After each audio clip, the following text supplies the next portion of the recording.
What's up, everybody, and welcome to a Tuesday edition of Morning Cuppa Hockey presented by Bet365. Check out Bet365's 3-goal early payout. When your team goes up 3, you get paid. It's that simple. Download the app today. You must be 19 plus.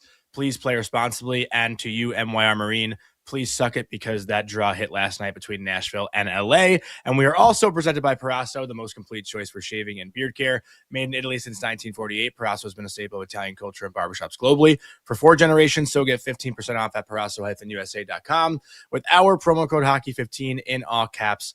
Hockey15. That's Colby, Cohen. I'm Jonny, Lazarus. We got Dean Evason waiting for us on the other side right now. We can bring him on right away. We got Mike Rupp in about 30 to 40 minutes. So it's going to be a fun show today. We're already shooting the shit with Dean off air, and I'm super, honestly, I'm scared to have you on, Dean, because I know you have some dirt on me. So I'm wondering where this is going to go, because usually when people hop on here, they give it to me, and then I feel bad about myself pretty much the rest of the day. So good morning to you. Good morning, boys. You can bust my balls. There's a lot of dirt on me, too, so I hope you didn't do too much research on me. Everyone's got the nicest things to say about you, but everyone says not for air. So we got to know, what's Dean Evason like behind the scenes, man? Because everyone raves about how you are just the man. Well, just fun, obviously. Do a lot of stuff. I'm into a lot of different things. Very passionate golfer. I'm into the theater. I just love life, right? I mean, it's just you have fun, and family's extremely important, and friends, and what have you. But yeah, just try to live one day at a time, man. I'm so curious, and like, you have this scowl look on the bench sometimes, and I mean, you could burn through Superman with that look that you have sometimes when that camera goes to you behind the bench, And then I'm asking Reamer about it. Reamer is a good friend. I grew up with him. He comes on our show every other week or so, and I remember last year, like, his career really kind of got going again. Well, like, he had a little bit of a not a tough time in Boston, but it didn't go as well as he would have liked.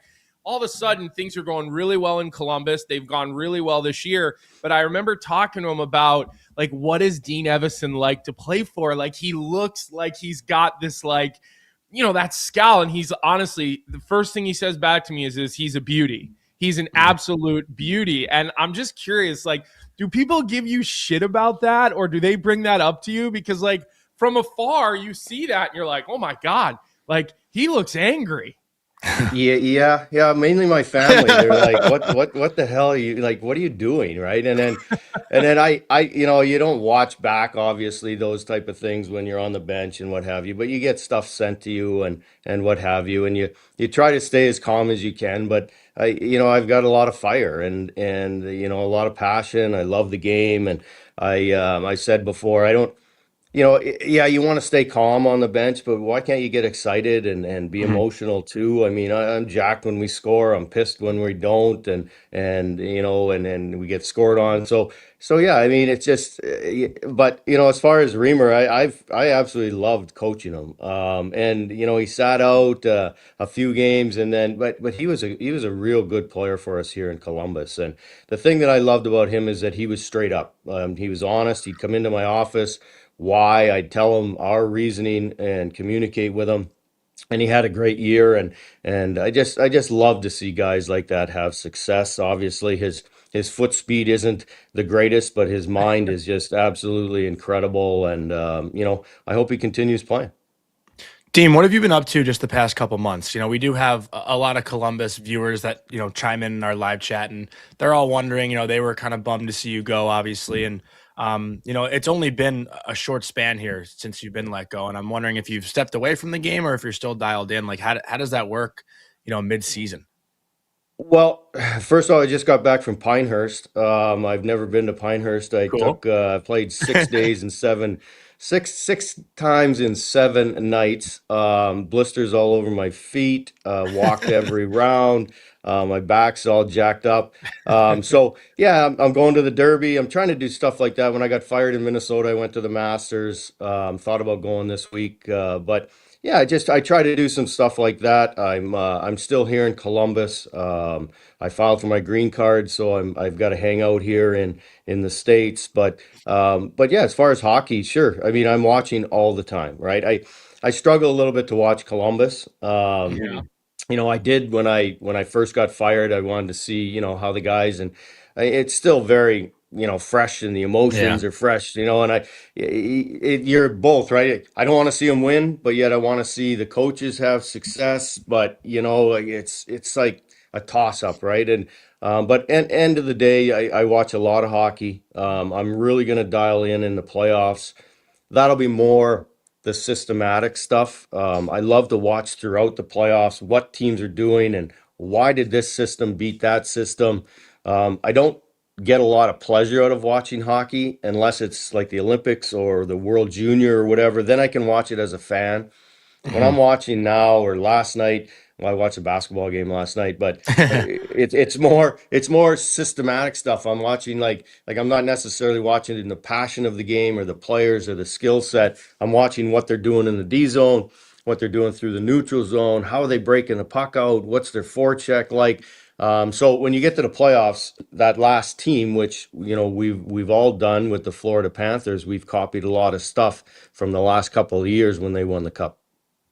And are you sitting there with a notepad? Do you have your computer? Like, how do you like? I feel like some coaches, like I played for Bruce Cassidy for a number of seasons. And while that had its challenges, one thing I always felt about Bruce was like his brain was like an iPad. He could just like I don't know how it works so fast with that kind of stuff. But I'm curious for you, like, do you have a software you're using where you're cutting clips? Are you like writing notes down? Like, how do you go about retaining all that? Because it can be overwhelming watching 4 and 5 playoff games a night, especially in the first round.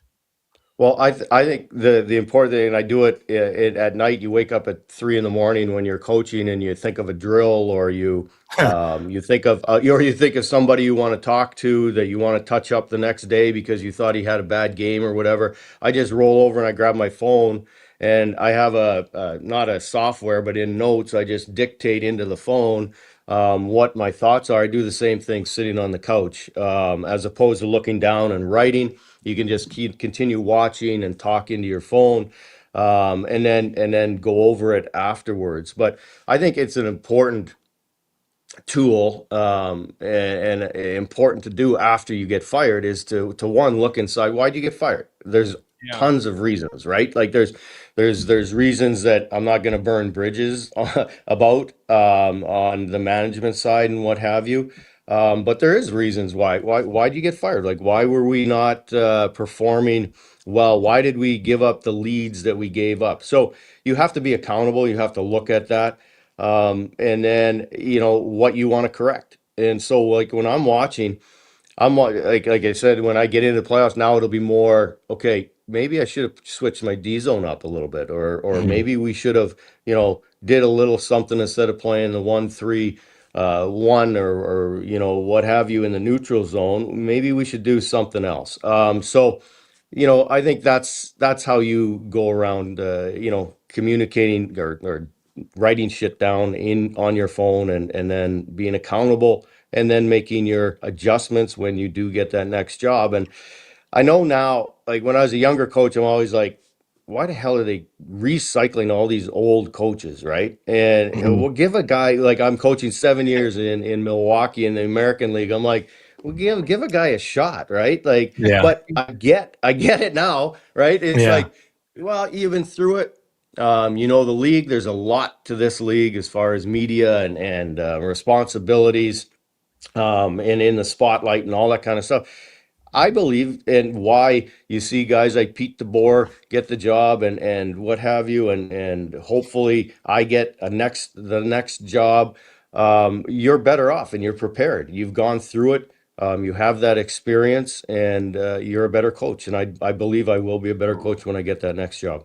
Well, first off, you definitely will get a next job. There's no doubt. I Yeah. don't think in anybody's mind about that. And the other thing I'll say that I know you didn't and you don't have to is you're right. A lot of it is circumstantial. A new general manager comes in. It basically doesn't matter what you do. If you don't win a Stanley Cup with a new general manager, they're bringing in whomever they had in mind. So I think that's an important part of it is like, you're not putting the player personnel together. You're coaching what is being given. And I do think you're right. And that is why Pete DeBoer keeps getting hired. That's why you will get another job. Like, listen, that's why Bruce will get another job, because it's not like you are sitting at the top of the food chain and you're drafting the players you want, you're trading for the players you want, and then there's a level of command. And so that's what I know you're not saying, and that's what I'll say, and that's the circumstances that you're talking about, and that's why I think, yes, there's always an opportunity to get a new young coach in. Like, you got your opportunity after 7 years. Spencer Carberry, he didn't wait as long. He got it. Ryan Warsofsky, kind of had that soft landing into San Jose via David Quinn with him in mind as the next guy, and he's doing a great job, right? So there is new coaches getting opportunities, but we're not just going to push out good qualified people just so we can bring new people in. Like that's not, that's more of a like everybody gets a trophy, then the best people should get the jobs mentality. And that's never how sports should work, Jonny. And I know you wanted to follow up on something, but I wanted to add color to that because you left that open. So I'll fill the gap on that one. Well, Dean, I don't know if you wanted to reply to that, but I did just want to kind of go into your coaching dynamics. Obviously, a friend of the show, Aaron Augustitis, who raves about you, he literally said, like, I would die for that man. And, I think what he appreciates so much is that everyone in your staff has a voice. And I know every coach is kind of different in the way that they operate, but I'd love to hear about your philosophy about how you kind of bring everyone on your staff in and, the way you make a coaching staff feel like a team just as much as the players feel like a team. Yeah. First, Colby, you're bang on, and I mean, I'm not going to say that kind of stuff, obviously, but that's a difficult part for coaches is that you don't get too involved in the personnel. You coach the team that you're given, right? You have input, but end of the day, did we want a couple other players? Did we try to get another player? Did we ask for other players and then not get? Yeah. So, but I think you have to separate as the head coach and coach what you have in your room, who the general manager, the pro scouts give you to work with, and then you have to mold them into a team and play the hardest that you possibly can each and every night. Jonny, my philosophy as a coach is that I try to create a team atmosphere within the coaching room, the same as we try to create that team atmosphere in the dressing room, that every player has a voice. And just because you're playing 6 minutes and Zach Werenski's playing 30 minutes, that doesn't mean that you can't have input or have an impact on the game and feel important and not have to sit on, the sidelines. Okay, yeah, maybe you don't play as much, but when you get out there, you can do the exact same thing. And when you're in the room, you can say the exact same thing as Zach Werenski or Boone Jenner says in the room. If you're whoever, like a lesser player per se on your team. So that's what I've tried to do in the coaching staff is everybody has a role, right? There's a power play role, there's a defensive zone role, and you define them at the start of the year. This is your job. That doesn't mean the power play guy can't have input on the penalty kill, or that the penalty kill guy can't have input on the forecheck or what have you. We sit around. The first thing I did when I got here, and I've done, is we all had individual offices. And I said, nobody's going in their office. We got a huge table in the middle of the coaching room. We all sit together so that we're not separated. So that when we have a difference or a question of something, it's not get up and go talk to that guy. You just look across his table. And sometimes there's arguments and discussions and blow-ups. And I think that's fantastic. I think that's what brings teams together. I think that's what brings coaching staffs together as well. And the other thing is, it's important that the players see when you go through that door into the dressing room that you're as tight a coaching team as you want them to be. Otherwise the player will go to the assistant coach and go, whatever, I hate that guy. And the assistant coach will go, wait a minute. It's not just Dean. It's the Columbus Blue Jackets coaching staff. That's our philosophy. We've already worked it out. We bring it into you guys. Yeah, I think that is definitely something that does happen, especially when your head coach is one of those guys that really leans on guys relentlessly. Some guys are more relentless with their commentary than others, and I think that's always the hard part for players when you have the running. You have the Hitchcock commentary, you have the Bruce Cassidy running commentary, like because you come back to the bench and your teammates are whispering in your ears, letting you know, and then all of a sudden you're running. He just mothered you. He just mothered you on the ice, right? Yeah. I got it. And then you're running to the assistant coach, and the assistant coach hears it too. And so then, I remember Kevin Dean, who I loved playing for. I mean, I don't know if you've ever crossed paths with Kevin Dean, but But I mean, he was like our therapist. I mean, he used to have to take the young defenseman out to lunch in the American League one at a time. He would take us to Capitol Grill in Providence and take us to a great meal just to try to put his arm around us and bring our spirits up, because he knew there was that sort of divide, I guess you could say. And so I think that is one of the things players that's what Reamer said. He was like, look, it wasn't, I was frustrated at times, but I always knew I could go in and talk to Dean. It wasn't like I had to run to an assistant coach and have a conversation. I could go face to face and we'd have a great conversation about it. And he always really spoke highly of that and appreciated that. Well, I think that's an important part is that it's okay for the players to go to assistant coach and say, hey, I don't like what he said to me or what he's doing or whatever. I just think it has to be open and communicated as a staff. So my staff, Jared Bowl will, go to somebody or they'll come to him and he'll go listen, I'm going to talk to Dean about it. We're open. We're not keeping this in the dark or whatever. But there is sometimes, obviously, I was an assistant coach for 8 years in Washington and then for a bunch of years in Minnesota as well. That you sometimes you have to say to the player, I get it. He shouldn't have said that, or he shouldn't have did that, or maybe you could play a little bit more, and I'll go to him and I'll talk to him.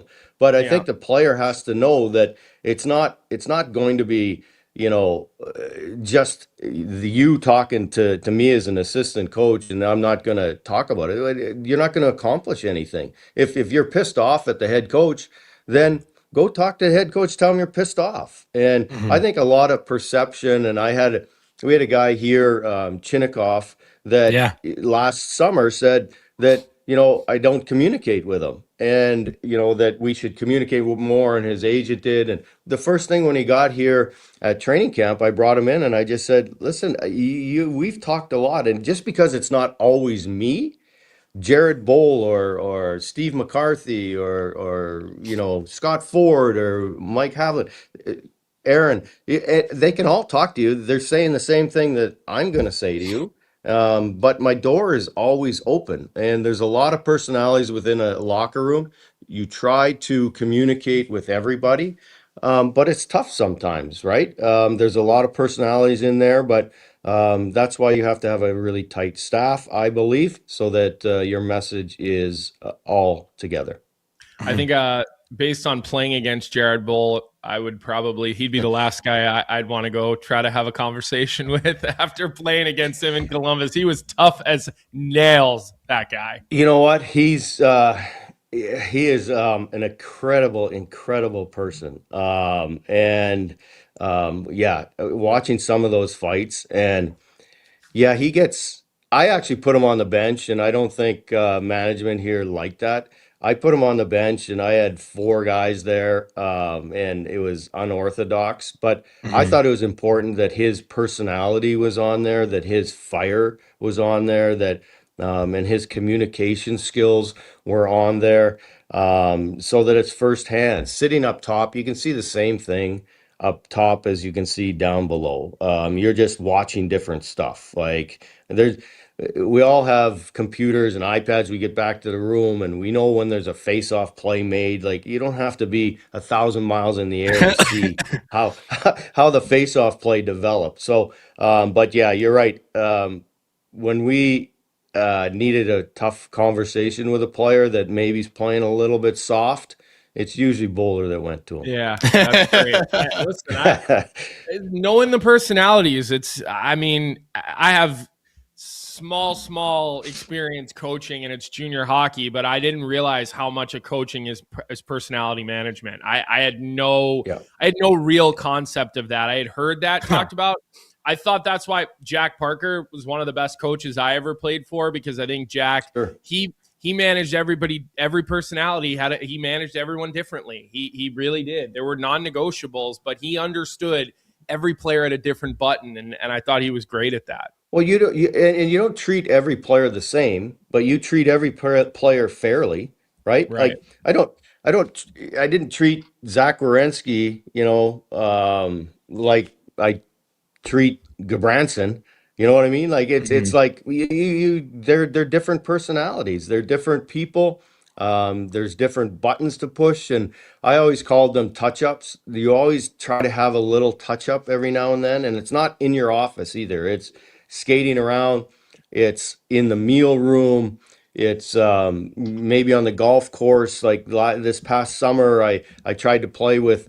I love golf. I think it's a perfect time to walk 4 hours with somebody and get to know their personality and open up and talk to them about not hockey but life in general. So yeah, there's so many personalities, but yeah, you've got to manage all of them, and hopefully you do the right things. And the players, they don't have to like you all the time, but they have to respect your decision. And they don't like some decisions, but it's straight up and honest, and they'll deal with it if they can get it that way. But with that, Dean, and also, first of all, I heard your golf game is not very good from Aaron, so we'll get into that later. That's bullshit, by the way. But I'm 61 years old, and I can still drive it as far as him. But with what you're saying, like I know we kind of want to talk about this coaching carousel that you've already mentioned, the recycling coaches and whatnot. But it seems like with this world of instant gratification, like that's why the cycle is short, right? Like you're seeing the average time span of an NHL coach be 2.5 years. I mean, I saw that Spencer Carberry is now the 6th longest tenured coach in the NHL, and he got hired 3 years ago. But to everything you're saying, like these things take time, right? Like learning about a guy and when to push his buttons takes time. You're not going to figure that out within 2 or 3 months. So I guess, my question for you is, how long does it really take for a head coach to feel fully comfortable knowing all of his players, especially when you got guys being called up, you got guys being traded, you got guys getting signed and free. Like it's a lot going on, and having 2.5 years to figure it out and win a Stanley Cup seems a bit unfair for the league as a whole. Well, longer than 1.5 years when I got fired. Right? I mean, honestly, like I've said this before on a couple of podcasts and whatever, like, and I know Rick Bowness has done a great job. He's a great coach. But do I believe that the team was ready to do what they did? Yeah, 100%. Like you don't come in and like it wasn't like it was, he changed every system and every philosophy and what have you. It's just they got a little spark, they got a little tweak, and then they rode it for a while. And but do I think we were on the verge of doing the exact same thing? 100%. I think coaches get too much credit and coaches get too much blame, and but there's nothing you can do about it. Like, as Colby said, we were not at the top of the food chain as far as, the organization. So decisions get made, different reasons, and you live with it. But as a coach, if you don't go into, coaching knowing that you're going to have some disappointments and get fired, then you better not get in this game, right? So as much as it sucks, when it happens, and you feel like crap, obviously, and there's a lot that goes into it mentally, like your family and blah blah blah and all that kind of stuff. End of the day, it's not who you are as a person, right? It's not it's what I do. I'm a coach. I think I'm a really good coach. I think I'll be a really good coach again somewhere. But it's not what defines me as a person. But I think that's why coaches do get fired. It's easier. It's cliche, but it's easier to fire one guy than in the entire team. And Yeah. sometimes it's above the coaches what's going on, as Colby mentioned. Yeah, and Colby wants to fire the players in Toronto. Well, because I'm like, listen, if you can't get inspired by Craig Berube, whom I think very, very highly of, then it's you, Yeah. it's not him. I mean, I said that a while ago, and people didn't react so well on the internet, and they were like, "You're There's an a great idiot," line. But That's a great I'm line. Fire somebody the who's players. always Yeah. the players. Like I generally come to the aid of the players in 98% of situations. Sure. But there are times where like you got to be accountable, and like I was when we were talking about, like I just again, every coach may have. I see your blood boiling right now, or their weaknesses, but like if the players can't get up to play for Craig Berube, if that's even a thing, it's not like I got a little allergic to that fire Craig Berube conversation pretty quickly. I wasn't a big fan of that. I'm still not a fan of it. I'm sure it's going to happen, unfortunately, but it sort of segues me to a question that I want to ask you. And like Pete DeBoer just gets hired with 4 games to go. Torts gets hired, with a week left in the season. And I know they're totally different situations based on the contracts. And I think, with Torts, it's like, let's date and then we'll talk about maybe moving in together this summer. But with Pete, it's like, hey, here's the keys to the kingdom. What can a coach really accomplish with 4 games to go? Like John Calipari once said on ESPN radio, I heard this 20 years ago, and it always just stuck with me. A coach can make you maybe a team 15% better or 80% worse. That was the numbers that he gave, John Calipari, the old, the legendary basketball coach for the audience is maybe not 100% familiar with who that is. But like, what can Pete DeBoer do? They have a week to go. They're barely in the playoffs 1 second, barely not in the playoffs the next second. Right. So like, what changes with him? Well, I think it's just that spark, right? It's just that tweak right away that the players are going to get. It's just that you can light that quick fire, right? And then I mean, he's not going to come in and change like the system all around. It would be an absolute cluster there, right? So you just come in, it's just a different voice. It's like the players all of a sudden, and you guys know as ex-players, I don't care what level you've played at, you always something like that happens, and it's like, holy shit, we better get our stuff together, right? I mean, maybe it wasn't him, maybe it was us. Like we better pick this up. And then the other thing is you want to play more, right? You got a new coach. You want to play a little bit more. You play a little harder. You do, maybe you block a shot that maybe you didn't block a month ago. In order to be in his good graces. So there's a lot of different factors that go along with that. But yeah, it's a weird year, obviously, with the firings at the end, right? I think I was the first one. But you're the trendsetter. Yeah, that's me. Yeah, everybody followed me, right, right to no job. But yeah, I mean, it's a really different year in that regard, for sure. I kind of want to not sidetrack a little bit. I wanted to ask you like about Alexander Ovechkin, like in his rookie year, like and ask about a certain situation this year with Matthew Schaefer. But I feel like a lot of the talk now is, and you know where I'm going with that. A lot of the talk now is we haven't seen a rookie year like this in a long time with what Matthew Schaefer's done. But you were, firsthand to watch Alexander Ovechkin step into the NHL, and he scored 52 goals as a rookie. Like, can you just talk about being an assistant coach with that team and seeing the greatest goal scorer of all time step into the NHL, and just like what it was like working with him for, I think 6 years you were there? I was there 8 as an assistant coach. Yeah, but I think anyway, I don't know. They all blend. But yeah, my first year, I left junior. It was right after the lockout. I got hired by Glenn Hanlon, George McPhee, to be assistant coach. My first year was Alex's first year when he came in. Wow. He was such a treat to work with, like just dialed in, just like his work ethic, his desire to win, just everything, like practice. And he lost his way a little bit, 5 years, 6 years in, there was a lot of stuff with his work ethic and what have you. And I think there's a lot of outside influences on him. And then obviously he found his way again and became the leader that he is. He was a great player, but he wasn't the leader, obviously, but he learned to lead, and then obviously led them to a Stanley Cup, and I couldn't have been happier. But he honestly, when he first came in that first year, I remember the goal that he scored in Phoenix. Wayne Gretzky was coaching. Oh my God! Though, like when I remember looking over at the bench, and Gretzky was just like looking up at the jumbotron, going like, how did that happen, right?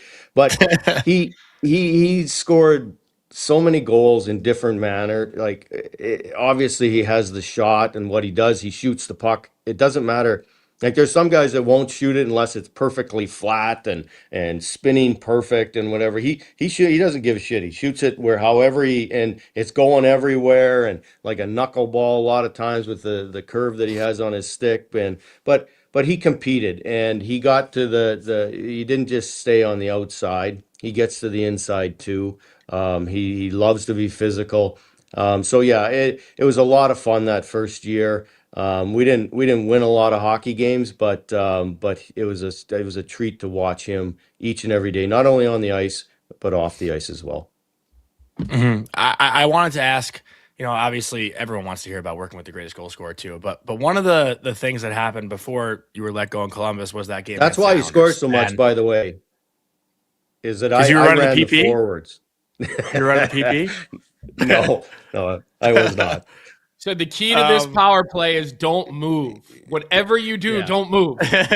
Don't move. Just stand there, right on that dot, and just shoot the thing. Sorry, Johnny, I interrupted you, bro. No, you're good. I can't imagine. I remember talking to Charlie McAvoy. I went to watch one of his first games of his rookie year because we kind of grew up together a little bit. But like he was playing that left side of the PK, and I was like, "You're playing the Caps like on Tuesday. Like, are you like kind of shitting your pants to have to face a OV one timer?" I can't imagine like being on the mock PK in practice for the Caps for like every day having to front an OV one timer. Like that's insane. Yeah, I ran the PK in different areas and against. What did Joe call them, the shit bums? Huh? Didn't Bruce call them the shit bums? The PKers? Or no? Yeah, I don't know. I have that wrong. Well, no, you probably have it right. But to actually ask a player to go out there, and as ex-players, it's like, you got to get in that lane.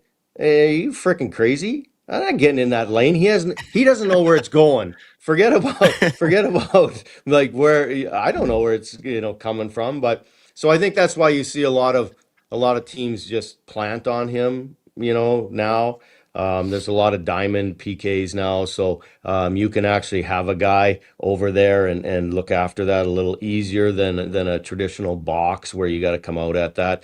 But yeah, it's unique what he does. Obviously, Kucherov does it in the same area. Mm-hmm. There's different guys around the league that do the exact same thing. So the game hasn't changed a whole lot. Power plays have not changed a whole lot. There's basically two systems of the 1-3-1 or a spread look. And there's always a guy shooting that puck from that side, and it's quite a commitment to get in front of them, even if it's not Alex Ovechkin. We had to during the 11 playoffs. At the end, we would do power play at the end of practice, and Chara was like, he had no regard for our health or safety in practice, especially because our power play didn't score the entire first round of the playoffs. We were like 0 for like 31 or something in the first round of the playoffs. And Z would just be so like bombing shots in practice. And like as an extra, we carried at that time. I think we had like 9 or 10 D. So I was one of them. And we would go and we would grab a helmet that the trainers had set up for us with cages or fish bowls just for that, just to throw on during that, because he was shooting the puck and there was no protecting yourself with his shot. Yeah. And he wasn't thinking, hey, let's not kill anybody. It was like, no, like we got the Black Aces here. We can kill them. And Z was not, I mean, listen, at the end of the day, Chara made sure we got playoff bonuses as Black Aces, which not everybody could say. So I'm not bashing Z. He's a Hall of Fame person.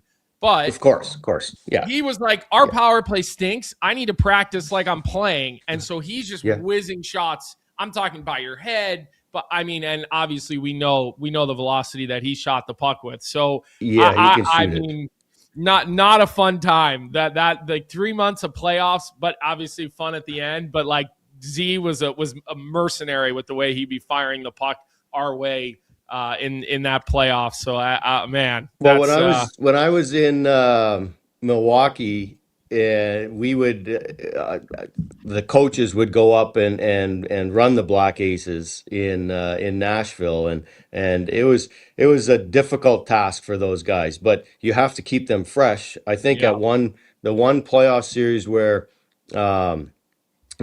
Pittsburgh beat Nashville in the finals was incredible. I think we used every Black Ace that we had. So you have to keep them ready. So, they're a huge part of the team still, right? And as you said, that's important. And it's awesome to hear guys take care of guys like that, because the game can get very individual sometimes. And it's good to see and hear leaders like that do that. Johnny, by the way, it was shit diggers. Yeah. Shit diggers, not shit bums. Yeah, shit diggers. I thought of it. It just get a little old. You forget a little bit. But so Dean, still, they were so sharp. That's hilarious. There was a number of us that got to practice every day, which I think was nice. Like there was in the beginning this big group of guys that skated on their own, and there was a few of us that were traveling the whole playoffs and actually got to practice. But it was tough. Like at the end of practice every day, we would get either Doug Huda or we prayed it was Doug Huda, not Doug Jarvis, because Jarvie was the nicest man in the world, but his bag skates were just he murdered us. There was no rest. He did it with a smile. Like he was the most pleasant guy to do it with, but boy, did he kill us in those skates. And we were definitely, we worked hard. We partied hard. The guys were very accepting of that. The coaching staff basically said to us, hey, Claude was like, look, you guys just be ready. Have a good time away from the rink, but just make sure when you're here, no distractions, whatever. And they were great. I mean, guys like Char and Recchi, like I said, when I got a direct deposit in I think it would have been in August. And I remember because it was right before the US Open tennis, because all of a sudden one day I get a bank notification and I'm like, that can't be right. I'm like, we don't get paid in the summer. I wasn't expecting a playoff bonus or a share. And all of a sudden I'm like, this has to be an error. I'm like, this cannot be right. And I'm like, we're going to the US Open. We sat like first row of the Federer, Djokovic, Nadal. Sick. Oh, man. Nadal versus Murray, Federer, Djokovic, men's semifinals at the US Open with part of my playoff bonus. So that was a nice thing that I wasn't expecting. Well, first off, I played with both those guys. Jarvie was my roommate when I was in Hartford, and then I played with Doug Huda as well in Hartford. Um, but the U.S. Open, I've been probably 10, The best. 15 Yeah. times, and I saw Mhm. Serena Williams last match there. Saw Federer too. Saw Nadal. It's incredible. It's such Yeah. a wonderful experience, and I love any live theater. And if that's a sporting event, if it's a Broadway show, the theater scene here in Columbus is fantastic. Going to one in a few weeks called Hadestown. It's amazing. But anything that's live like that, and there's Mhm. that human element of air and triumph, it's absolutely amazing. I'm honestly so happy you said that. Colby and I are actually both big tennis guys. I'm fired up for the French Open coming here in like a month, especially after last year's final. That was sick. But I got to ask you, Dean, since I'm in New York City, that's where I'm from, it's where I live. What is your favorite Broadway show? Would you go and you'd play against the Rangers when you guys were in town? And this is our last question. And thank you so much for the time this morning. 100%. I would go throw my bag into the room and go down to the kiosk and find whatever show. Because I didn't want to book ahead of time because you don't know if you're going to get in or you're not or whatever. And as a single, you can always get stuff. So Phantom of the Opera is as my favorite. I love Mhm. Les Mis too. I love them all. And I've basically literally seen them all. And I'm a Yankees fan. So I go every summer. I go to New York and I go to a couple of Yankee games and I go to at least three, four Broadway shows. Absolutely love the Wow. city. Love it. So yeah, no, it's a special thing, and that's why I'm excited about going. I think I said at the start, but going to the Derby. Mhm. I've never been to the Kentucky Derby. Gonna do that. So taking in all those experiences, it's just life experience, right? It's amazing stuff. Well, Is Dean, there the It's the any chance that positives you'd of have a getting beer? fired. Is there any chance you'd have a beer with me next time you're in New York? Is that a 0% chance or maybe one? Well, I don't drink beer, but I'll have a cocktail with you. Deal. 100 be Deal. careful. Be 100%. careful what you agree to, Dean. Be careful what you agree to. Johnny will be telling Yeah. people you're best friends in no time. Yep. I'm already telling people that. I texted Aaron saying he's my best friend. I feel like I've known him forever. Yeah, it's all good. That's what it's about, right? Yeah. Yeah. That's what it's Oh about. Yeah. man. Well, I understand why Javi says what he says about you. He says you'll be friends for life, Dean. So I really appreciate you coming on today. We'll look forward to you getting your next job and making time for us once you get your next job. We'll look forward to that too. All right. Thanks, guys. I might actually tune in and watch you guys one other time and see All see right. We how like you guys are good with me, but you might not be so good with other guys. Yeah. Well, we got Well, Rupper coming on now. We're gonna ask him the hard ones about the Devils, so you can watch that if you want. I will do that. I love him. I loved him as a player. Didn't like him that much in Pittsburgh when I was coaching in Washington, but he played hard every single night, and I love listening to his commentary all the time. let me just ask you quickly here before you go. Would you ever do TV while you're waiting for your next job? Like, would you ever consider doing it? I've been asked a few times. The last time I got fired, I was asked a bunch to do it. Possibly. It's not something that I want to do. Got it. Yeah, but there's a possibility, I guess, Got it. down the road. Never say never. Yeah. Well, I just think of the Job's a job. I think of the TNT panel, and I just feel like with your personality, with that group of guys, like I know, like even Talk was not a TV guy, but when Talk pulled out the whiteboard on Yeah, TNT's panel, I never was more focused. When I agree. Bones did the same thing, Yeah, I always want to know what his opinion is. You have Yeah. been in those trenches, so I just that's why I asked. Like you have the personality, and not everybody does. So I just was curious if they could bribe you into coming on for the playoffs for a day or two. I think that would be a treat for all of us. It's funny you say that, Colby, because I did the same thing. Like when an ex-coach, and Torts too, right? You could see Torts absolutely hated doing it, right? I Like know, you but he could was great. you could But tell, he was you could great. tell.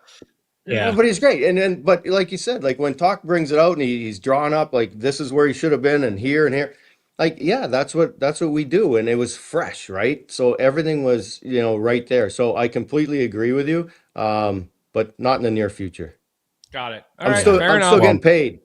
That's true. That's true. Mailbox money, baby. Enjoy it. That's why I'm going to the Derby. That's right. Yeah. We love it. Enjoy we love it. it. Enjoy all it. right, Dean. Thank Thanks you, so Dean. much. Enjoy the Thank you Derby. guys, Appreciate it. really appreciate All right. it. All right. All right. Cheers, boys. Talk soon. Wow. Talk soon. That was it all made like you see why Yeah. people speak the way they do now. I mean, like you never know until you get a chance to talk to someone, and we got him off air for 10 minutes as well. So like you see why everybody speaks the way they speak of him. Like it's there you go. Like that's just like a genuine human, right? That's not a show. That's just who you got there. Such a sweet guy, and I'll give in to MYR Marine, as I always say. Awesome stuff with every guest that we have on. But we do have Mike Rupp waiting, and I feel bad keeping him waiting. I do want to give a quick word from our sponsor, JP Weisers. No matter where your team sits this season, watching the game with your crew makes everything better. The wins feel bigger, and the rivalries hit harder. As the official whiskey of the NHL, JP Weisers is all about those moments that matter from October through June, the rituals, the midweek matchups, and the regional rivalries that bring friends together, because when you get the crew together for game night, that's a W. This season, fans can look forward to limited edition products and plenty more from JP Weisers. To stay up to date, visit jpweisers.com and subscribe to the JP Weisers newsletter for the latest on limited edition drops, products, and more. You must be legal drinking age, so please enjoy responsibly. With that, let's bring on friend of the show, Mike Rupp. Rupper, so sorry for keeping you waiting, but I know any less time you have to talk to me, the better, because you do it all the time. So really appreciate having you on this morning. Love the sweatshirt. And just, I guess off the hop here, what has it been like on your phone the last 24 hours? Obviously, someone who works with the Devils, are they relieved? Are they excited? Because honestly, mathematically, the Devils could still win out, Rupper, and we could see a miracle happen. I don't know. Like, I've seen crazier things. Yeah. No, I think a lot of people were just, I got a lot of friends that are Devils fans and just kind of some people in the business too. And there's the different kind of wavelengths of it. I think Devils fans, for the most part, just knew something was going to give, and you're kind of waiting. What's that going to be? Was that going to be a GM switch? Was that going to be a coaching change? Was that going to be a core piece being moved this summer? And I think kind of having that first domino fall, or maybe the only domino, that's a little bit of relief, I think, in some regards. And, that doesn't mean that was the only thing, or even, quite frankly, the necessary thing. But something needed to be done with this group. And I think that's kind of why you saw the press release. You started seeing just how it was worded. It just kind of got to a point where the parting ways, what's best for the organization moving forward. So, yeah, I think it was a frustrating season. I think things have been pretty darn good after the Olympic break. I think the whole Jack Hughes gold medal and what he did kind of put some oxygen into the organization and some excitement. I mean, even to the degree of, we talked about it yesterday. I don't know the exact details, but it seems like so many more Devil games have been picked up nationally coming down the stretch here, even though this team has been quote unquote out of the playoffs. So, it's an exciting team. We see that. And, this was something that I think a lot of people probably expected.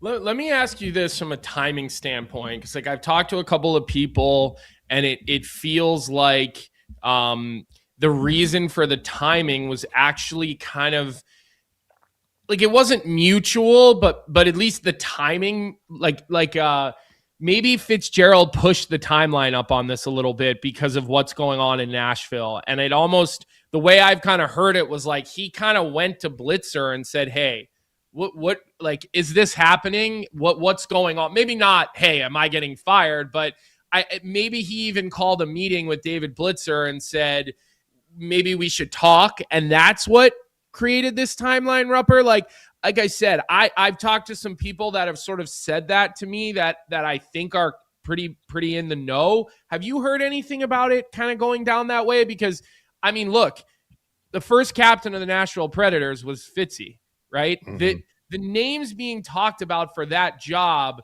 they're not the power the power group. They're sort of the next group, right? Does Fitzy sort of become now the front runner for that job? Like, that's where I feel like the timing of this sort of works out, I guess, for Fitzy. Yeah, and I think the timing of that too, in Fitzy's standpoint, you mentioned that first captain in franchise history there in Nashville. I'm pretty sure, just from talking over the years, like he was the first player development role or title, and that was down there in Nashville as well. So you've got those ties, those relationships, obviously with Barry Trotz.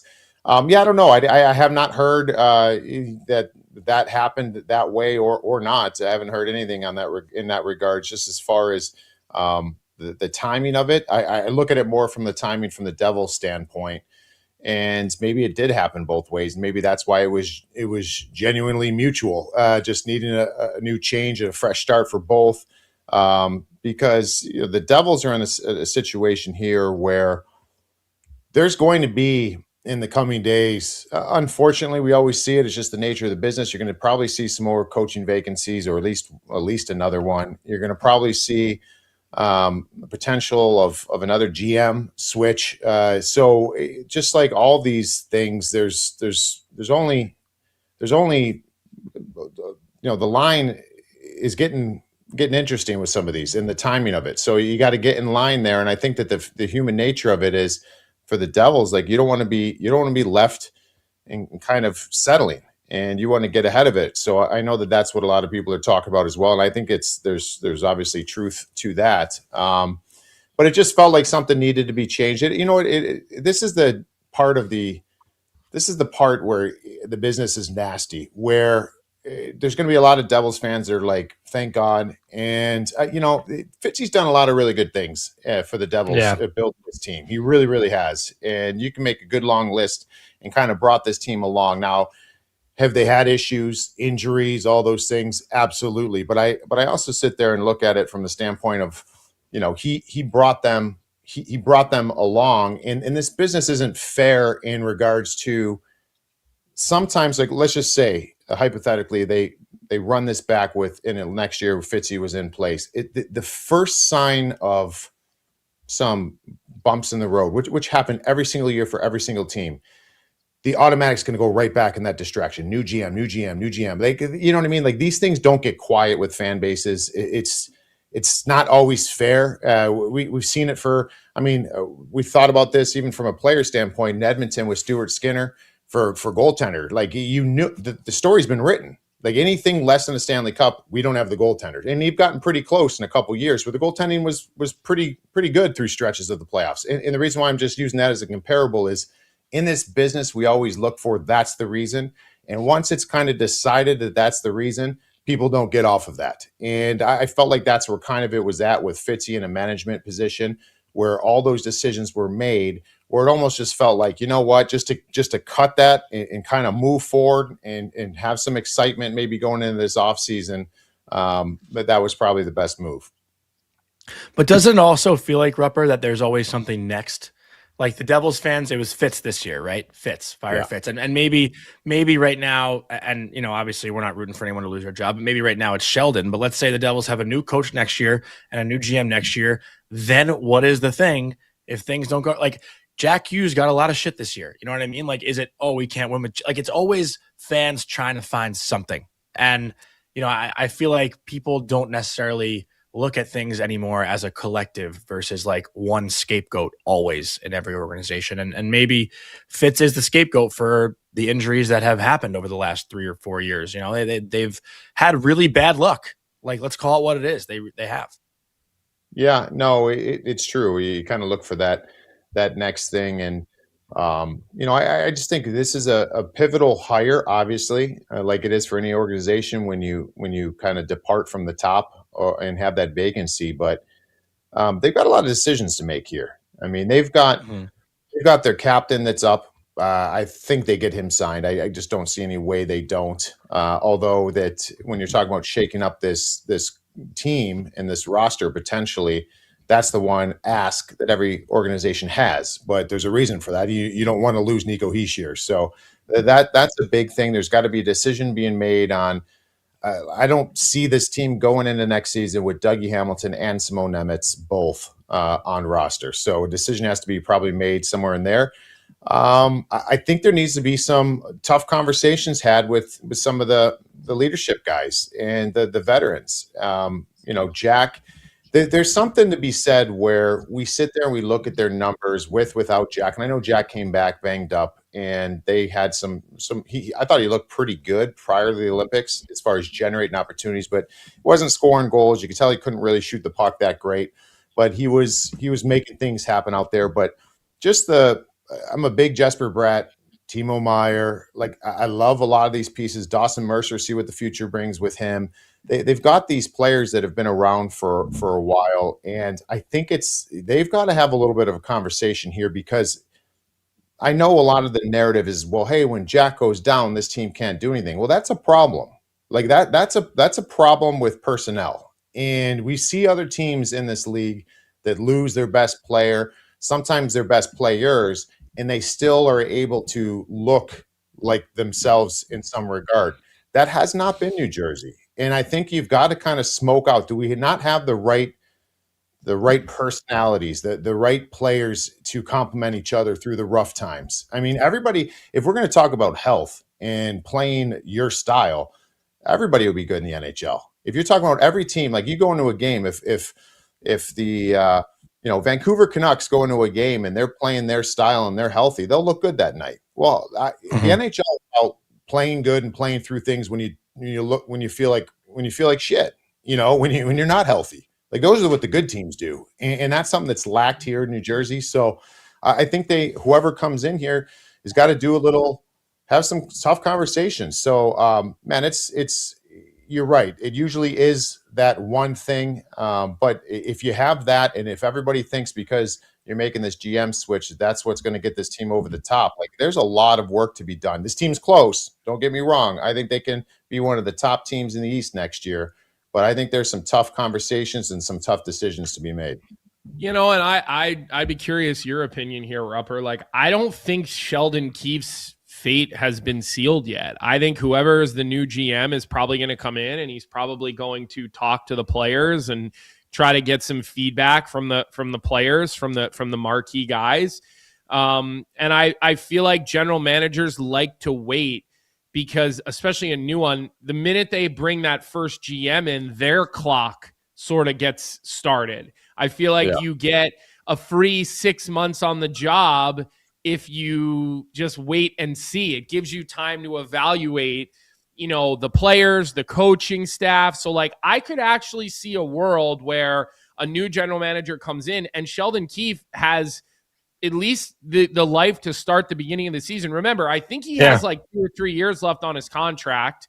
Fitzy, we just saw it with Darsh too, Colby. I could, unless a new GM comes in and the players I can't play for this guy, and everybody has negative things to say. Otherwise, I do think that I could foresee a world where Sheldon Keefe is at least coaching in October next year for the New Jersey Devils. I don't know if maybe you think I'm crazy, Rupper. You're closer to them than I am, but what are your thoughts on that? No, I can see that. Listen, I think Sheldon Keefe is a very bright coach. I think there's a reason why he's had the opportunities that he's had. And I think Sheldon Keefe's a very intriguing option, and has been up to this point in his coaching career in the NHL. The one thing that whenever we talk about coaches, it's so hard to, because the first thing that comes to my mind is I'm not inside that room. So I don't know, is he being received? Is there, you don't know.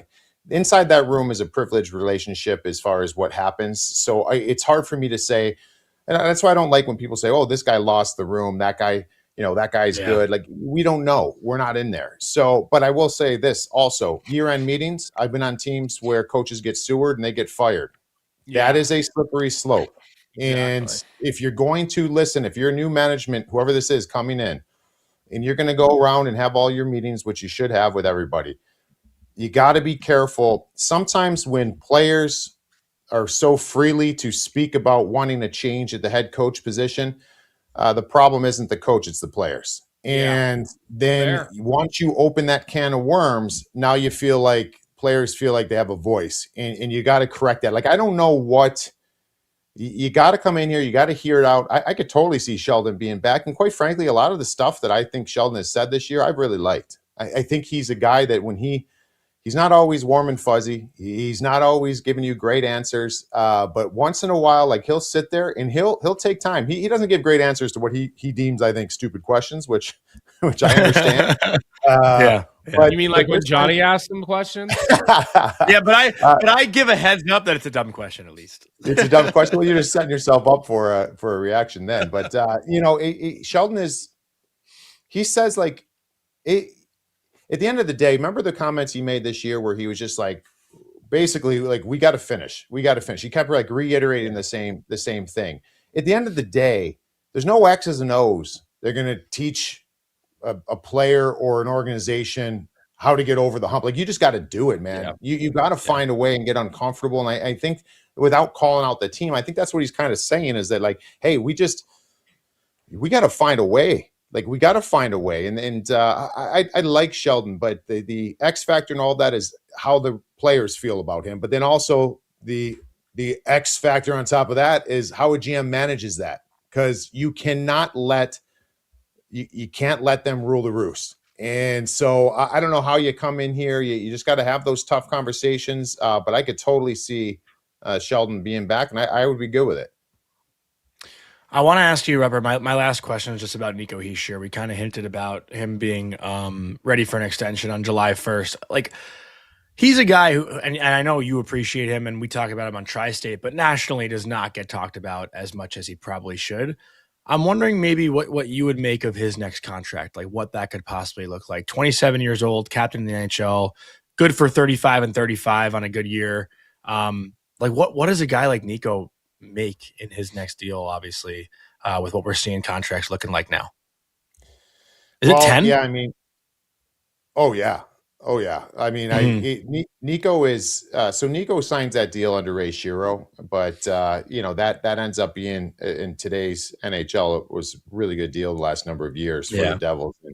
But to even go back on the Fitzy stuff, like, Fitzy's the one that got Jack at one of arguably the best deals in hockey, I think. Jesper Bratt's on a pretty good deal, so he had some good work done there. But now it's kind of time to pay a guy like Nico Hischier, and I don't know. I mean, I'm never going to sit there and say Nico should take a discount. He kind of has been at that already, but the number always has to be right. But if you're talking about value and what I think of Nico Hischier, I think people would be surprised how high I have him on my league centers list. I mean, Nico Hischier is probably, for me, flirting with top 10 centers in the league, and then probably not there. I'd probably put him at more like 12, probably like 12 or 13. But there's some the stuff that he does out there. If Sasha Barkov wasn't playing in the league, this would be your Selke. He would have won a Selke up to this point. And I just find that he's a player too during this year. Like, when Jack was out, they kind of stacked their top line. Nico was carrying this team for weeks, and he was going out there and he got no fight with Matthew Nyes. Like, he'll do anything. You can't let a guy like Nico Hischier go, in my opinion. And if you do, you've got to get an absolute haul back. And I just don't think you're going to win that trade. So that his number, I don't know. I mean, yeah, certainly north of 10. How high? I don't know. I think that this team, the best things that they have going is their 1-2 punch at center ice. And that's their number one, and they got to keep it that way. Rupper, I don't think many players are willing to play the way Nico plays. And I think that's one of the things that makes him so special. I think Sasha Barkov, it's the same thing. Although Barkov, I feel like maybe he gets put in a little bit more in offensive situations than Nico does. But if you really think about it, like, how many guys are as skilled and as good as Nico Hischier and that are willing to play that way? Like, Bergeron was one of them. Yeah.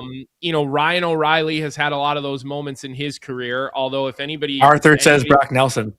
Anybody who knows Ryan O'Reilly knows, like, he has some of the best hands I've ever seen on a hockey player ever, and works at it about as much as any. I mean, he probably puts the same amount of time like Patrick Kane does on his hands, Ryan O'Reilly. But I just think everybody wants to score the goals. Everybody wants the breakaways. Like everybody wants to be known for that. Where you look at Nico Hischier, like you can tell by the way he plays, like he owns being that. He owns being like Patrice Bergeron, and I don't think I'm off base putting those two in the same sentence whatsoever. I think actually, if there was ever a guy you could say is like the closest thing to Patrice Bergeron, I think it's probably Nico Hischier.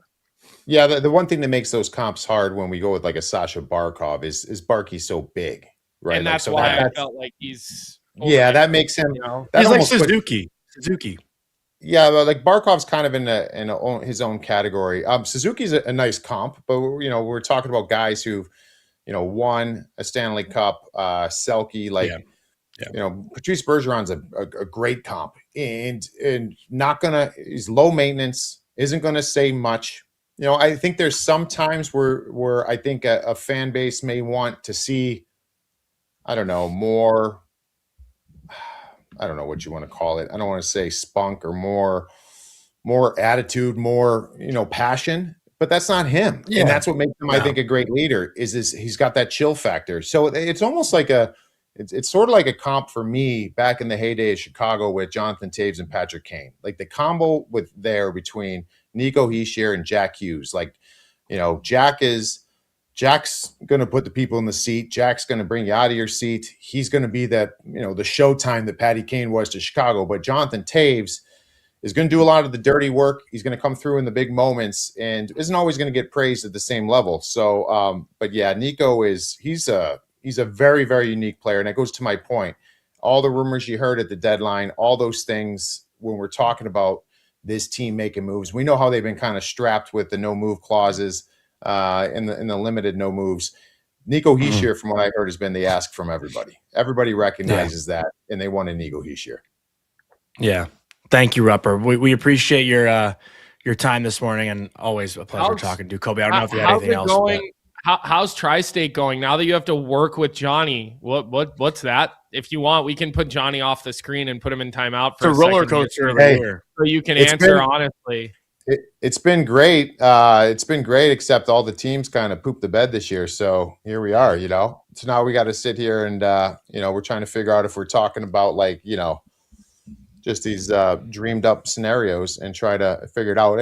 We just wanted a team to make the playoffs. Can the Islanders please get in so we have something to talk about? But the Islanders. The minute he started showing up the Islanders games, they went straight down into the toilet. The minute Jonny started going, it's true. I'll tell you what though.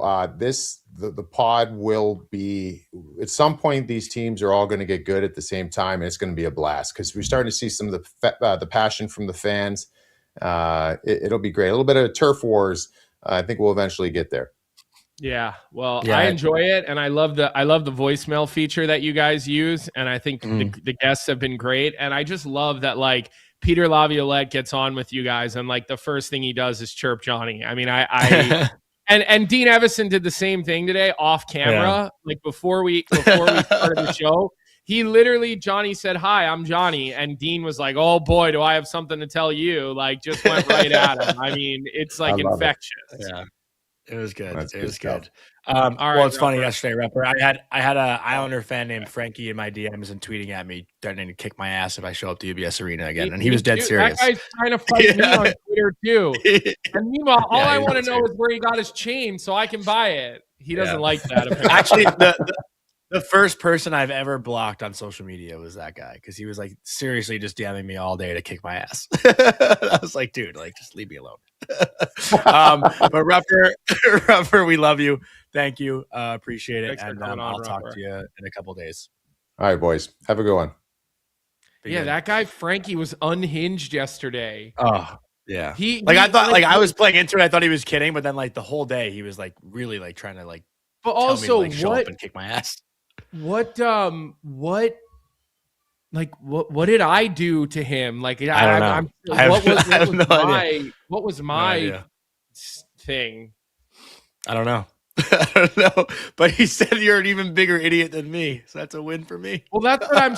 I mean, first of all, he barely makes sense in his replies. I mean, his English and his writing skills are definitely limited. But we're doing a troll review.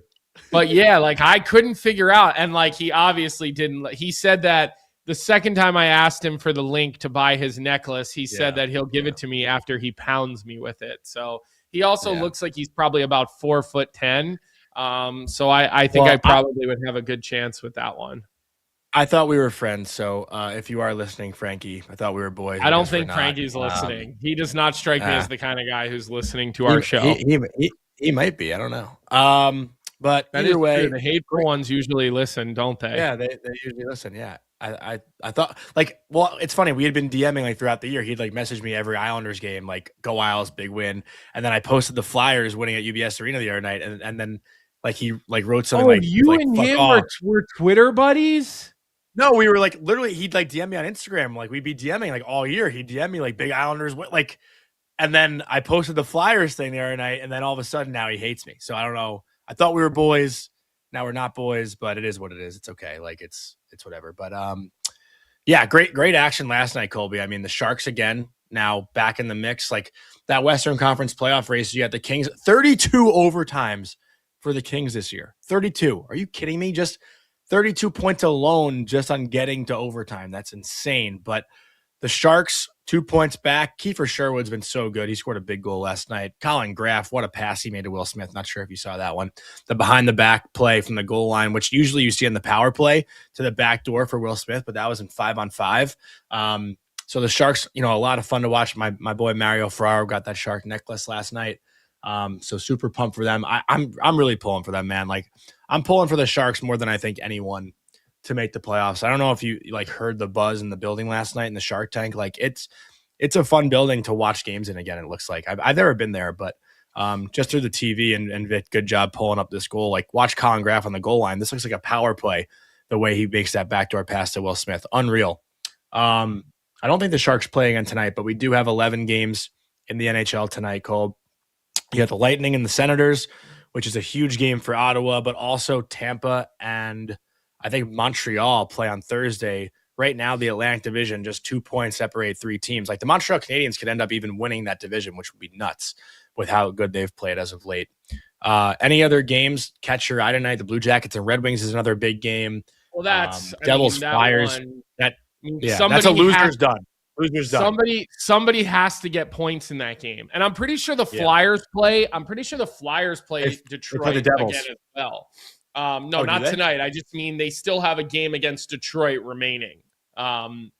So tomorrow the plan is we will be together as long as the whole thing works. We've got some new equipment that we're going to be setting up.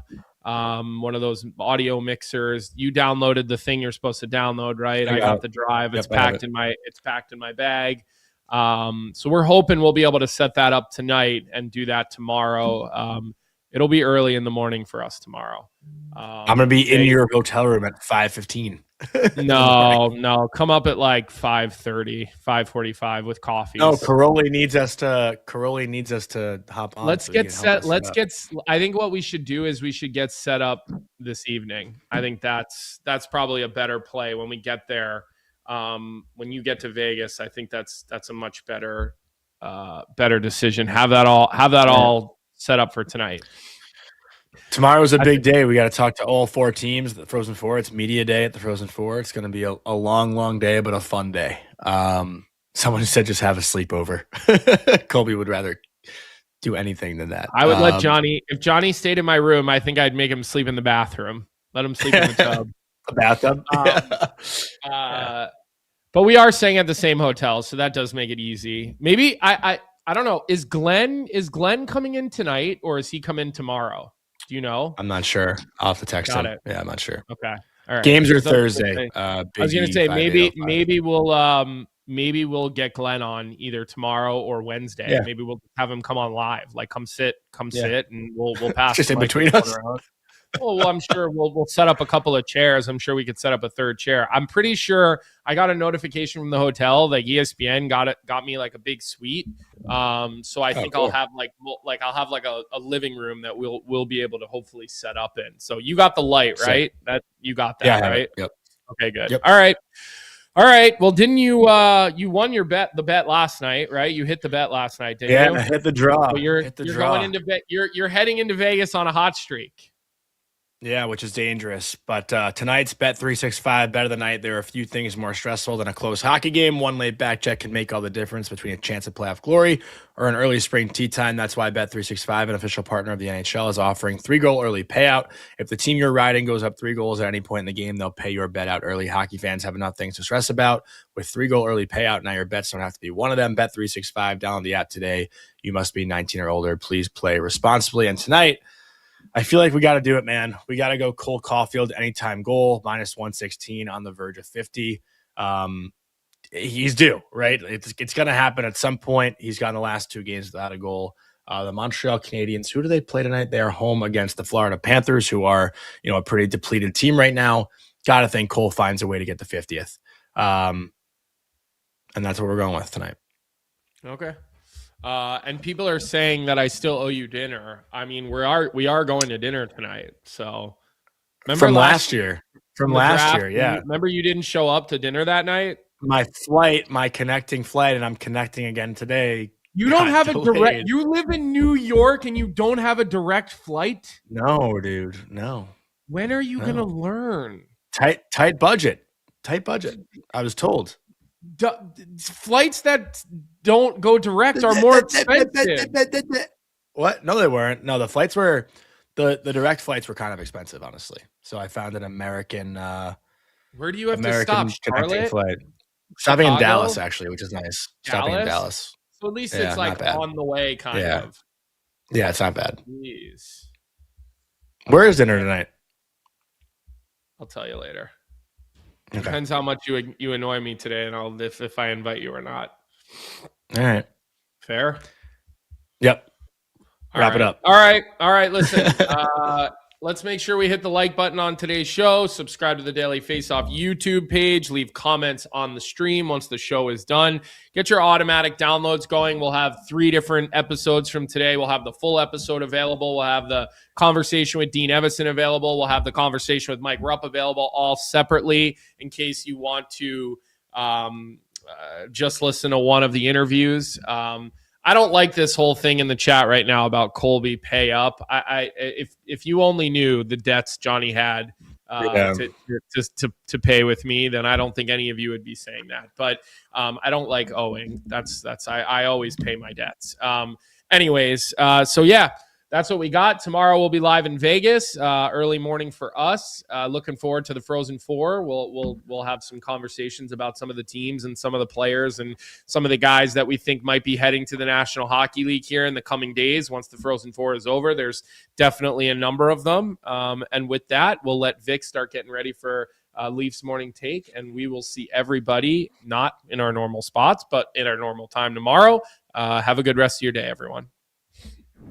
What's up, everybody? Thanks for tuning in to Morning Cuppa Hockey here on the Daily Faceoff YouTube channel. If you enjoyed the show, make sure to hit that like button, subscribe, and turn on notifications so you never miss an episode. And don't forget, we've got more great hockey content every day. You can catch DFO live at noon and stick around for the Sheet with Jeff Marek at 1 p.m. right here on Daily Faceoff. Until then, keep your coffee hot and your takes hotter.